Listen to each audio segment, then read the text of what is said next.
so stoked for this. So listen, the much-awaited Ronda Rousey return is finally here. Tonight, she returns to the Octagon 13 months after suffering her first MMA defeat, which was to Holly Holm. As many of you remember, who will be the victor? As you guys just saw in the EA Sports simulation, they have Rousey beating Amanda Nunes via armbar submission. And we welcome in our MMA analyst, Chael Sonnen. What's going on, Chael?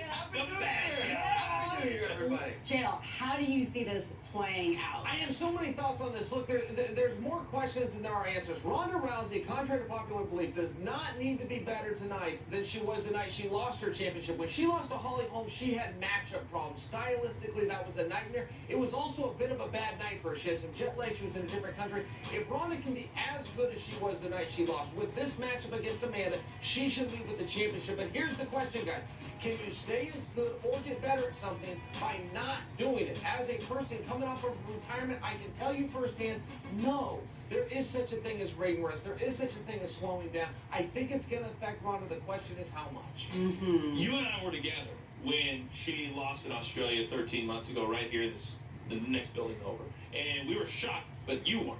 Yeah. You said, I saw this coming. She didn't have a good night. And then a month later, you and I were together as Conor McGregor won the title for the first time against Joe DeAllen. Then we were together in March when Conor McGregor lost. Then we were together when Conor McGregor won again in August. My whole point is this, that Ronda Rousey and Conor McGregor are the two faces of the UFC. How they have both handled losses are so completely different, and I appreciate what Conor McGregor has done. What Ronda Rousey has not done, to your point, has got back into the octagon. I have never seen a professional athlete, male or female, where their self-worth is so completely tied to their professional success. Here's what I believe we're going to see tonight. And Chael and I will be on SportsCenter post-fight, breaking it all down. I believe we're going to be talking about Amanda Nunes knocking her out.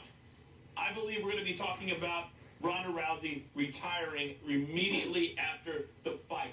I don't think that it's any coincidence she hasn't spoken this entire fight camp.